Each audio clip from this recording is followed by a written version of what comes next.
Now, looking back to the 2022 election for sheriff of Lonoke County, we see on February 23rd, the Lonoke County candidates who filed on Tuesday, which was the day before, at the courthouse for the Republican primary election on May 24th are, and there's Sheriff John Staley and Sheriff candidate Larry Benke, who filed immediately on the first day you're allowed to. And he brought with him a resume that included a 28-year career with the Little Rock Police Department, attaining the ranks of sergeant, then lieutenant along the way by the time he retired. And he was a training coordinator for 3 years during that time, as well as a member of the SWAT unit for almost 10 years, being the team commander by the end of that run. When he retired, he became a security supervisor for 7 months, before he decided to run for sheriff in 2022.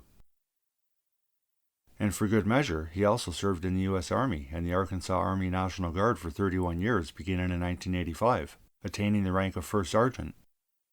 So we can see that candidate Larry Benke brings a pretty strong resume to the table with him, which spells bad news for Sheriff Staley. He and his allies knew his position as sheriff could already be in jeopardy, even before Larry Benke announced he's running. And that's because for almost a year leading up to the 2022 election, the sheriff's office was being hammered in the court of public opinion because of the killing of Hunter Britton in June of 2021 by Sheriff's Deputy Michael Davis, which we covered in detail in Part 5 of this series. And one of the big issues in that case, if you'll remember, was the body cam. Sheriff Staley says a deputy had access to a body cam. We immediately gave them body camera footage. And the Lonoke County Sheriff's Office did hand off body cam footage to the state police. We know the Lonoke County Sheriff's Office handed over body cam footage. The body camera footage went with it. There's no video of the actual shooting. Don't! So like I say, Sheriff Staley, as the boss. It's Big Boss Man, punk!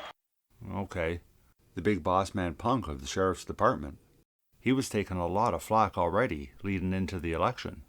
And now Larry Benke files to run against him. So that's not good news for the big old boss man punk. So, enter Keith Graham. And I'm convinced he was a plant.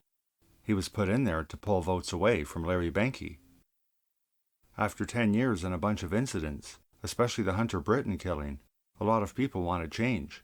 And for them, it wasn't about voting for another person in particular, but rather, it was about voting against Sheriff Staley to get him out. By getting Keith Graham to run, you split that vote, allowing Sheriff Staley to come out on top. And after everything we've seen so far, do you really believe that Keith Graham ran for sheriff thinking something like, yeah, hey Pop, I'm going to run for sheriff, and let's get that Staley out of office? That's not a likely scenario. They're all friends after all. It's more likely that the Grahams were saying, how can we help? With the answer being that Keith runs for sheriff as well, thus splitting the voters who are looking to vote for someone other than Sheriff Staley. And this would pay off when the news about the video of Sheriff Staley assaulting Chris Stallings came out only a month before the election. Undecided voters up to that point, who then decided they didn't like what they saw in the video, now had two choices to pick from as an alternative to Sheriff Staley. But I also wonder how many undecided voters up to that point actually believed and bought into Sheriff Staley's BS about the video. Like how many people thought, well, he would have been charged if there was something to it, so yeah, this is just a nasty smear tactic, so I'm giving the sheriff my support. So I wonder how many people thought along those lines as well. At any rate, it doesn't matter what I wonder or think, as having Keith Graham enter the race and split the anti-Staley vote worked. But barely. As we can see the day after the election, with not quite all the votes in yet. In probably the most heated race in our coverage area, Lonoke County Sheriff John Staley has seemingly avoided a runoff by 0.03%. With 7% of the votes still out, Staley has 50.2%, which is a typo and should say 50.02%. Larry Benke was at 34.99%, and Keith Graham was at 14.99%.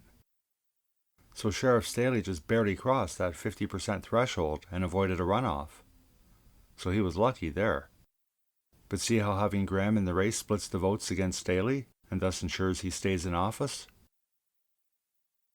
Now if we theoretically send Graham's votes to Larry Benke, and it's only 2 candidates instead, if those were the numbers, remember there's still 7% of the votes still to count.